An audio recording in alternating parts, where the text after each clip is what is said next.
Isso. O final é o destino.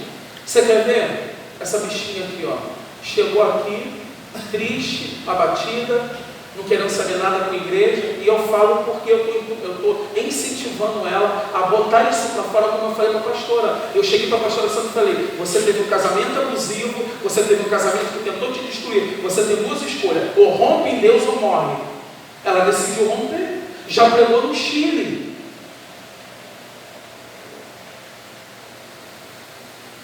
Agora está querendo ir para a Argentina, está aí o Isaac.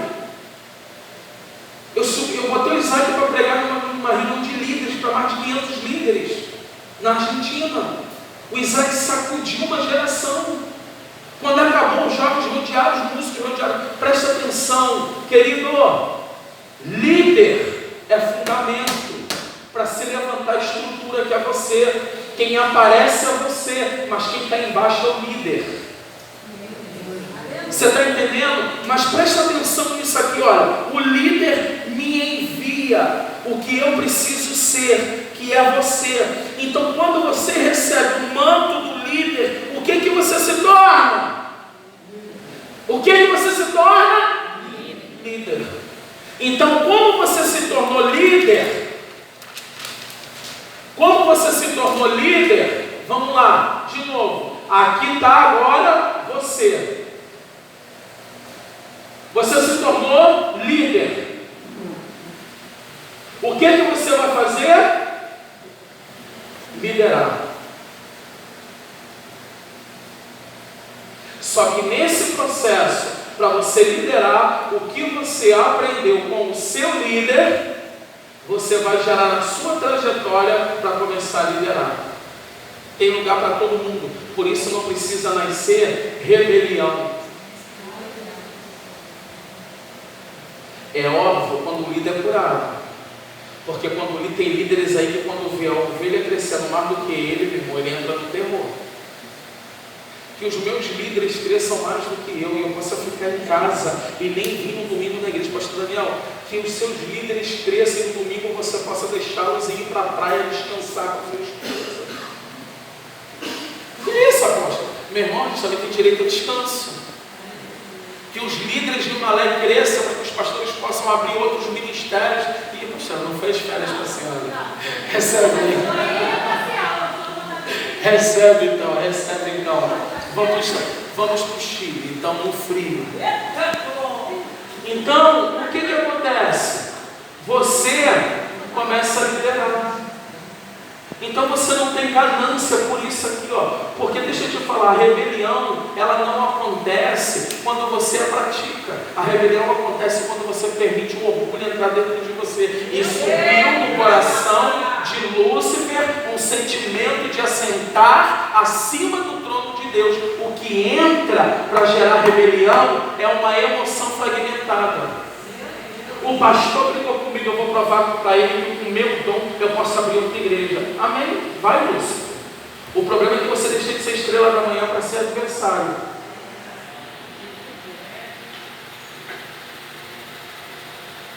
Quem está entendendo? Amém. Então nós começamos a crescer dentro desse padrão.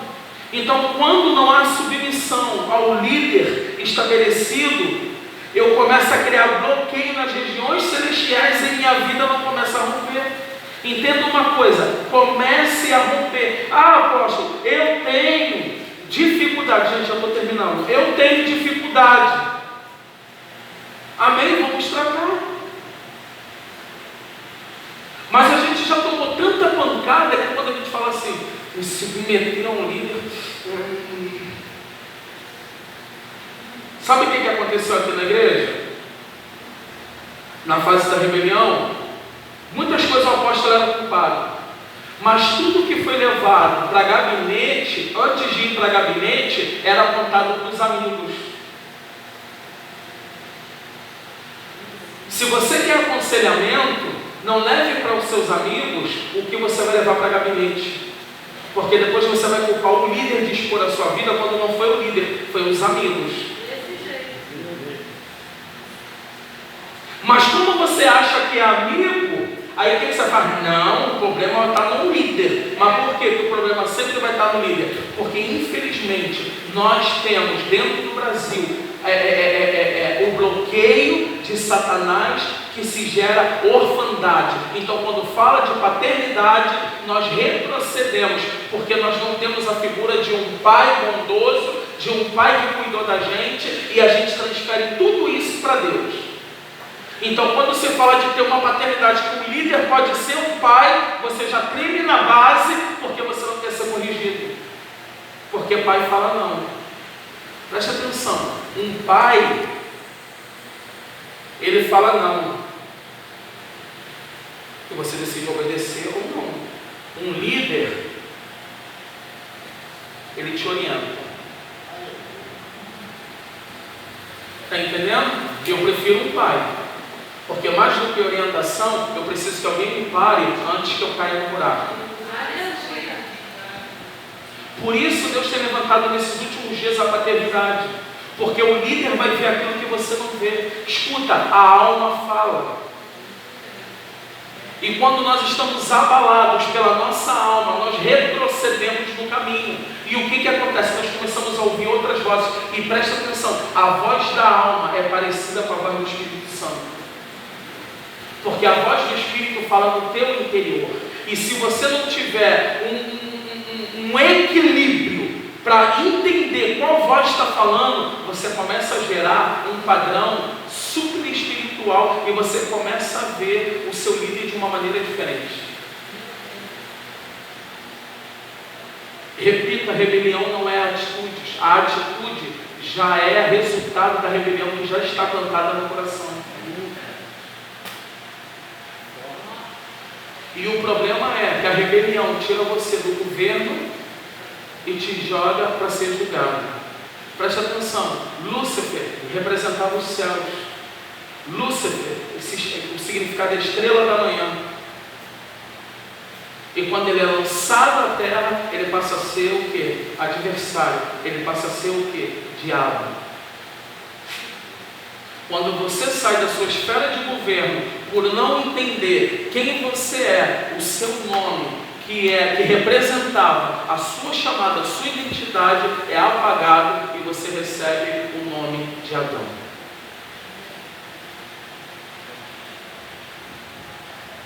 Chegou o tempo da gente amadurecer, irmãos. Liderar é ter a capacidade de ajudar pessoas a romperem no seu propósito, para assim alcançar o seu destino. Presta atenção, o pessoal acabou de falar para mim escrever um livro agora sobre Equibalo, e eu vou escrever um livro, e por vocês terem sido sensíveis a Deus, eu vou dar esse livro para vocês. Amém. Eu vou escrever esse livro em um mês. Quem crê? Amém. Então você vai orar por mim. Então, eu já tenho o nome de todo mundo, e nós vamos ser primícias. Porque eu dependo de vocês para eu poder prosperar, e vocês dependem de mim para poder fluir. Quem está entendendo? Ou vice-versa. Somos um corpo. Então nós vamos começar a entrar dentro desse padrão. Diga, eu sou líder. Você quer ver um exemplo? Aline, você tem quanto tempo de enfermagem?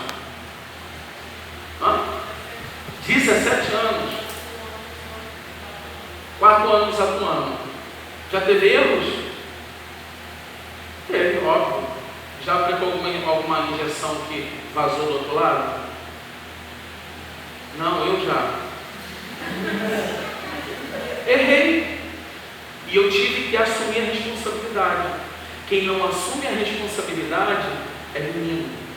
Quem assume a responsabilidade é porque amadureceu e entendeu o que é líder.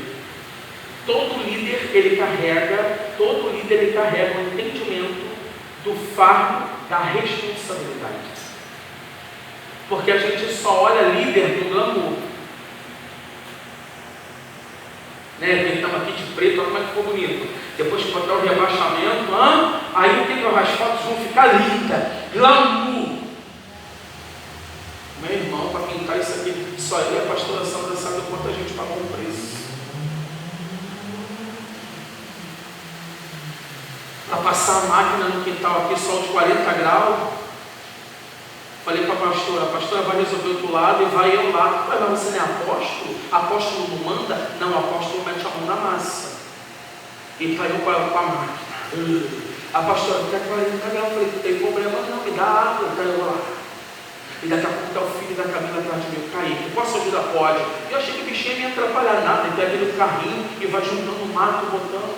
Meu irmão, olha só, presta atenção. Na escassez, o líder tem que ser a solução. Vou repetir, na escassez, o líder tem que ser a solução. E a solução são sementes positivas que estão sendo plantadas e que no tempo oportuno, no Kairos, vai ser polido. Amém? Amém? Então nós temos que carregar o legado local. Diga comigo, legado local. Olha que interessante. Agora a gente vai seguindo para o final. Olha que interessante. Vemos isso na vida de Elias e Eliseu. Isso é fenomenal, meu irmão, porque quando Elias é tomado aos céus, o que acontece? Elias lança um manto sobre jogou o manto sobre quem? Sobre a terra. Gente, fala. Sobre quem? Sobre a terra. Não ouvi. Elias está subindo na carruagem, né, no redemoinho, a carruagem estava dentro do redemoinho. Ele joga o manto e o manto cai ao solo.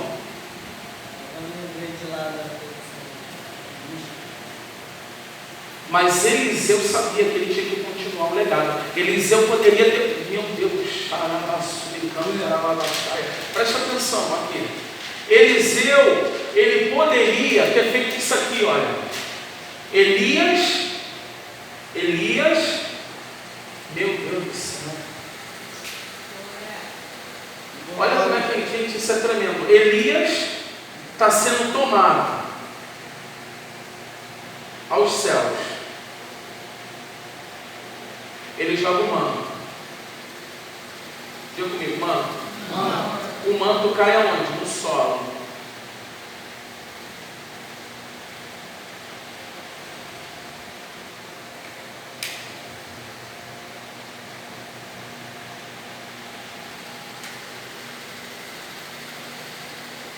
O manto cai no solo.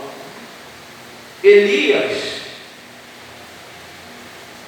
representa restauração. Restauração.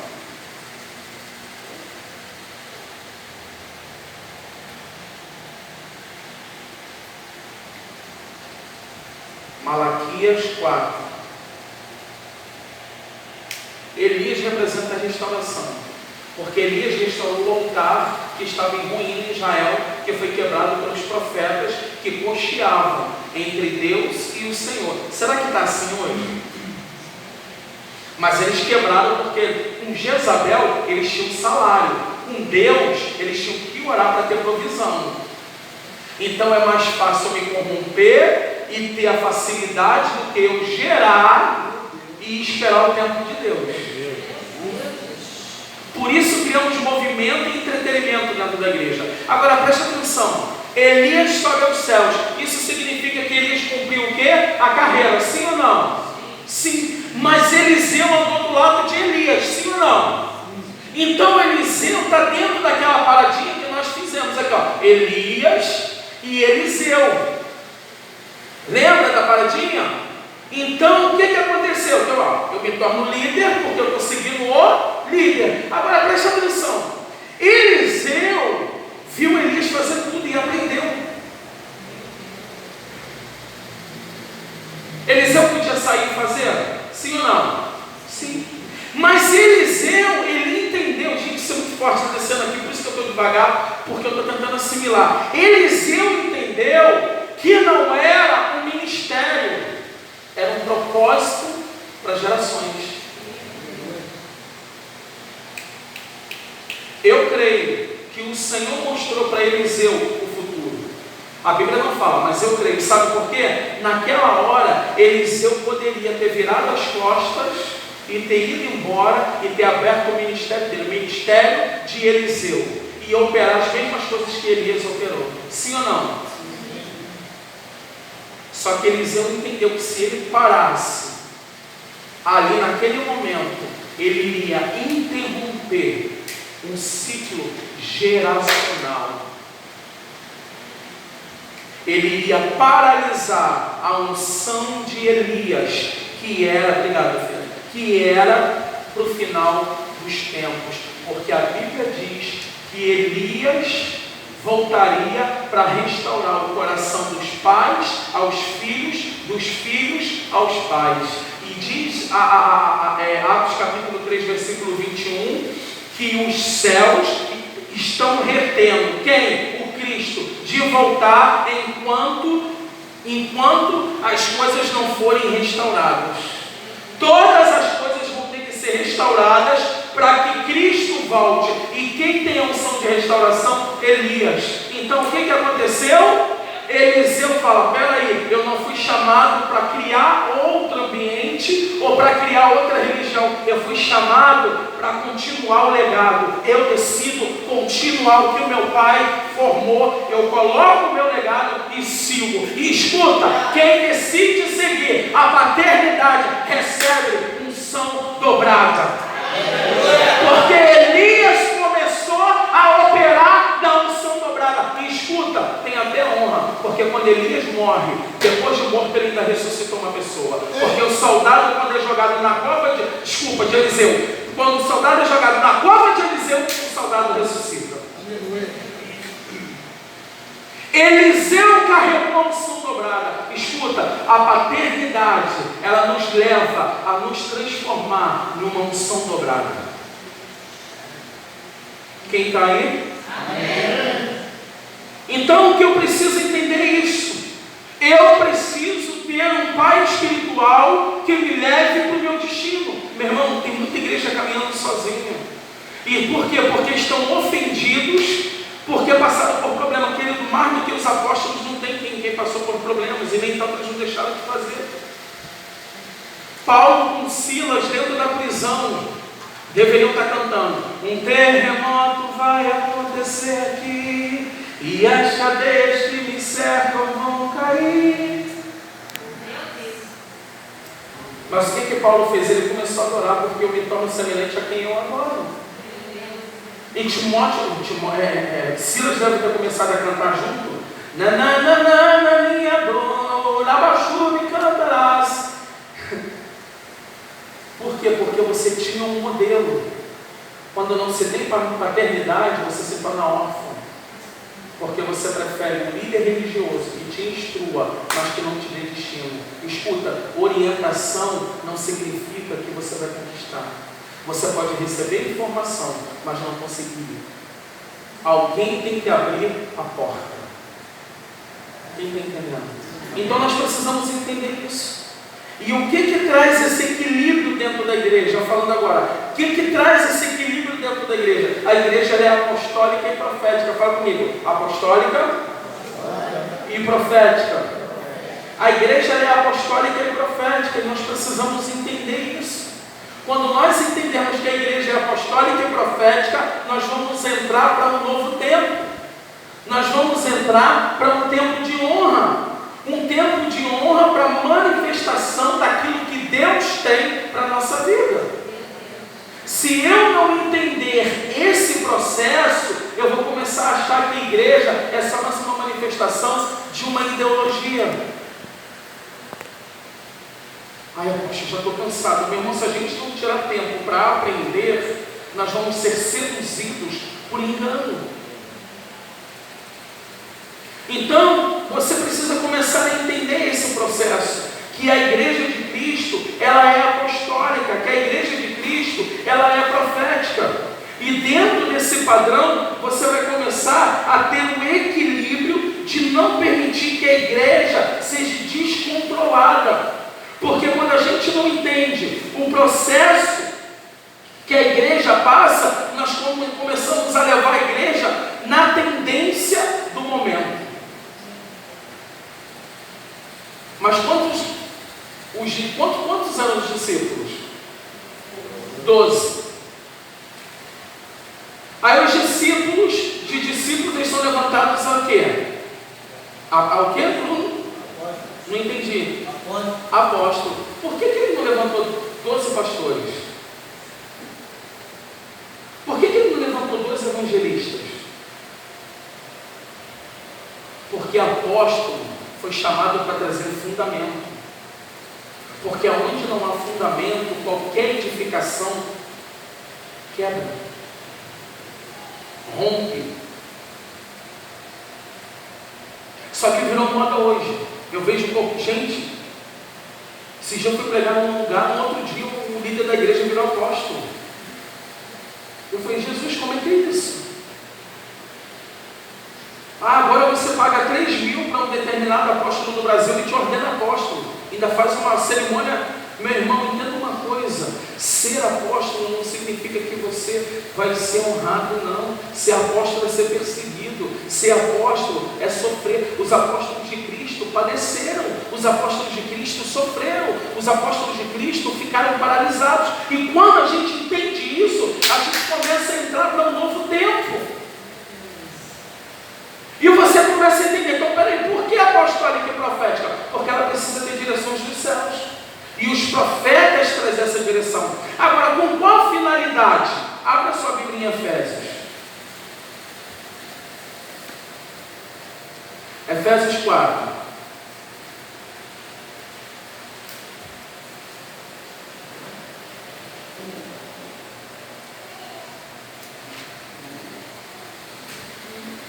Agora você imagina se Eliseu tivesse tomado a decisão de seguir sozinho. Ele teria interrompido a manifestação da restauração dos últimos dias.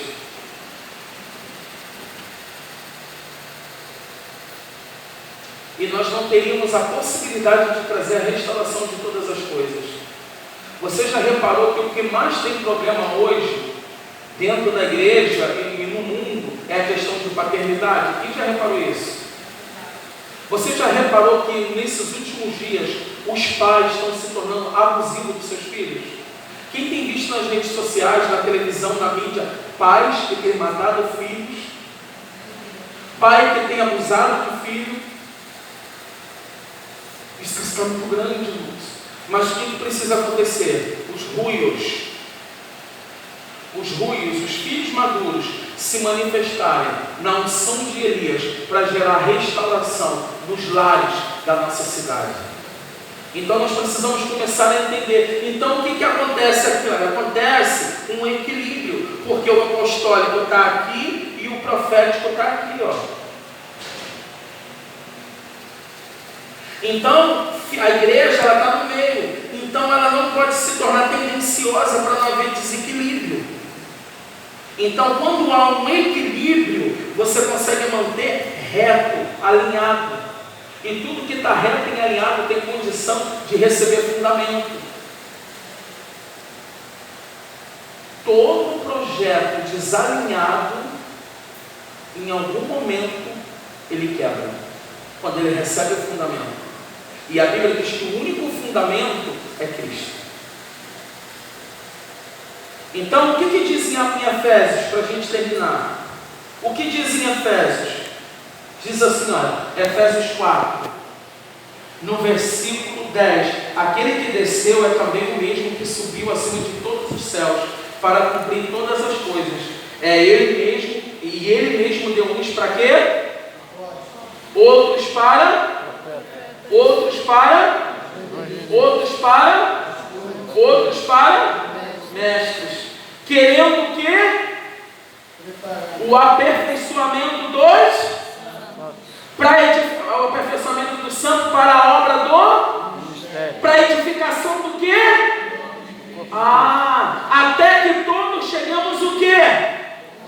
Unidade da fé e ao conhecimento de quem? E a estatura de quê? Varão perfeito.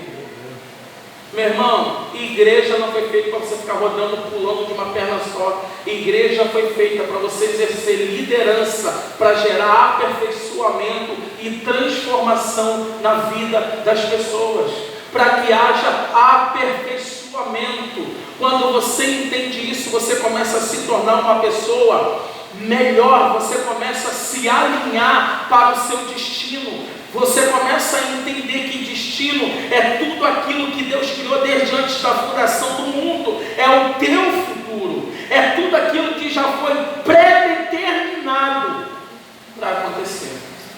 Então não é diferente daquilo que eu quero, é dentro do padrão que eu fui estabelecido, é dentro de um contexto espiritual. Existe um destino que o Pai criou, e para fixar isso, para afirmar isso, Ele deu o seu Filho. Deixa eu te dizer uma coisa: ninguém te derruba se você está em Cristo. A Bíblia fala que eu não posso pôr outro fundamento a não ser o fundamento que é Cristo. Não adianta tentar colocar outro fundamento, Cristo é o teu fundamento. Então nós fomos criados para um propósito, criados por Deus para manifestar o seu bom propósito. Entenda uma coisa: o propósito de Deus é bom, é agradável e é perfeito. Agora entenda, não é uma realização pessoal, Silvio.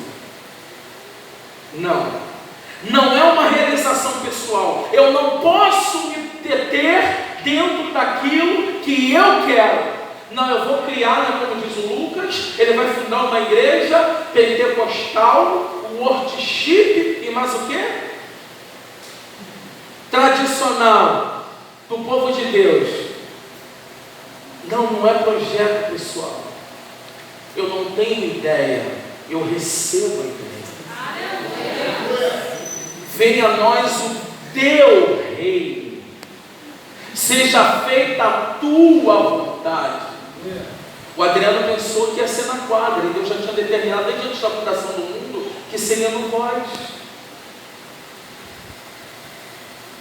Essa reunião já estava escrita desde antes da fundação do mundo. Apóstolo, peraí, sim. Sabe por quê? Porque Deus não está criando história agora. Quem é eterno, cria projetos eternos. Só que nós começamos a dimensionar o tamanho de Deus na dimensão da maneira em que nós pensamos. Deus não é da maneira em que você pensa. A Bíblia diz que o coração do homem faz planos, mas a resposta final, sabe de quem vem? De Deus. Entenda uma coisa: eu preciso criar o meu propósito. Como assim criar o meu propósito? Eu preciso matar o propósito que foi levantado para mim por terceiros e criar o meu propósito dentro do padrão que o Senhor escreveu. É bom, é perfeito e é agradável.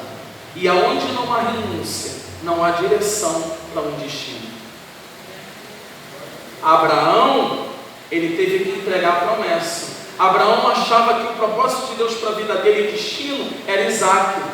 O que Abraão não sabia, que Isaac era só uma oferta para manifestar a herança. Abraão sobe o monte, e ao subir o monte, quando ele sobe o monte, o Senhor pede o filho dele, né? Já tinha pedido lá embaixo o filho dele, Isaac. E quando ele pede Isaac, o que acontece? O Senhor chega para ele e fala: não, para, eu sei que você é fiel.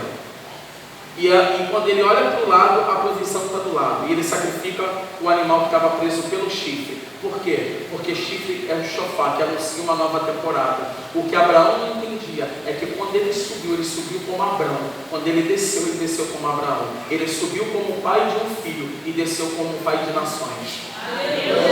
Porque o projeto do reino sempre será maior do que as minhas ideias. Ser líder é viver a promessa de Deus. Ser líder é viver o plano de Deus. Agora, ninguém chega a um lugar de êxito sem pai.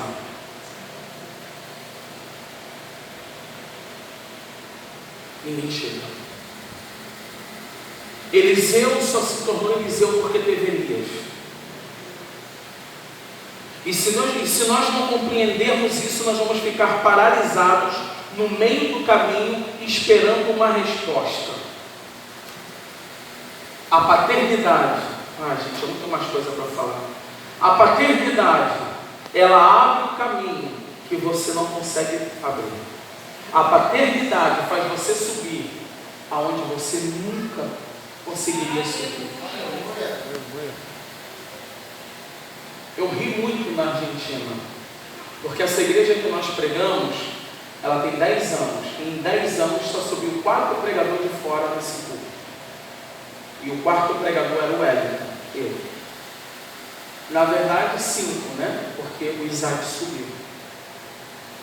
E o Isaac começou a andar para lá, para cá, para lá, para cá, subia, descia correndo do púlpito, tá? E eu ria vendo o Isaac fazer aquilo. Sabe por quê? Porque o que o Isaac estava fazendo não foi porque ele abriu a porta, foi porque o líder foi à frente, abriu a porta para o filho passar. Ou melhor, o pai. A paternidade, ela sempre vai abrir uma porta aonde não existe. Por isso nós precisamos de pais espirituais. Timóteo, ele teve que ser enviado, mas antes de ser enviado, ele teve que ser discipulado. Paulo teve que tocar na intimidade de Timóteo, circuncidar Timóteo, pegar o prepúcio de Timóteo e cortar fora, pegar no órgão sexual de Timóteo e cortar. Está lá na Bíblia. Porque Paulo precisava enviar Timóteo para uma terra, mas Timóteo tinha que ir circuncidado, porque senão ele não teria legalidade para poder ministrar naquela cidade. Agora, a circuncisão derramava sangue. E aonde há derramamento de sangue, presta atenção nisso que é a revelação. Aonde há derramamento de sangue, se gera fraqueza. Presta atenção. Um pai espiritual, ele entende a hora de te parar. Um pai espiritual, ele entende o tempo de te parar para você ser tratado na sua fragilidade, para você ser capacitado para ser enviado. A fragilidade de Timóteo era que ele não era circuncidado, então Paulo teve que circuncidá-lo, mas a circuncisão gera debilidade. Por isso nós temos que confiar e nos entregar. Hoje a circuncisão já não é mais no prepúcio. A circuncisão hoje, segundo a palavra de Deus, no novo pacto, a circuncisão é quando você entrega o teu coração. E o coração é a fonte das emoções.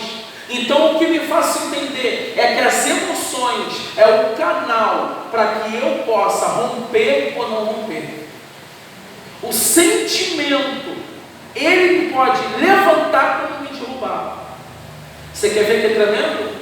Nós vemos também Paulo orientando a igreja a ofertar na vida de Tito, porque Tito chegaria como pregador enviado por Paulo, mas Paulo não queria que Tito passasse por circunstância contrária. Então Paulo já mandou uma mensagem: olha, vocês têm que levantar ofertas antes de Tito chegar, para quando Tito chegar, ele já chegar e ser suprido em todas as coisas. Ei, um pai espiritual, ele faz com que o seu ministério seja alavancado para um novo tempo.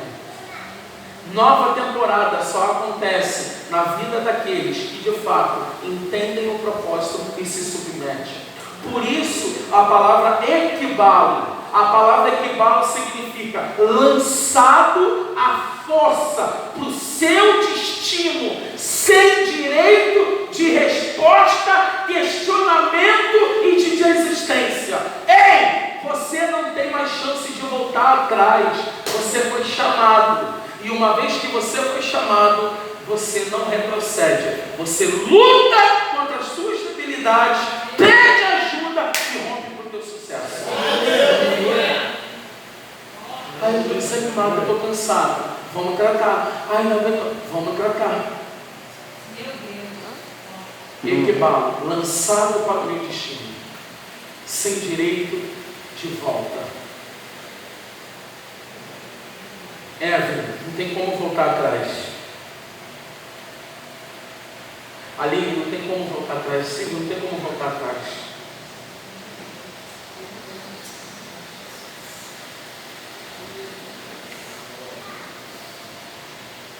Eu confesso para vocês que eu sei disso, mas por alguns dias eu pensei em desistir. E foi quando Deus soou no meu ouvido equibalo. Eu estava em São Paulo, pregando. Falei, não preciso mais disso. Adorar a Deus, eu posso adorar em casa. Fui criado para ser adorador. Preciso pregar. eu crio alguma coisa, eu vou levantar, eu vou voltar a trabalhar e vou viver minha vida. E Deus falou assim: quando você não pega o manto que foi lançado e faz o legado continuar, você mata uma geração. Vamos ficar de pé, irmãos.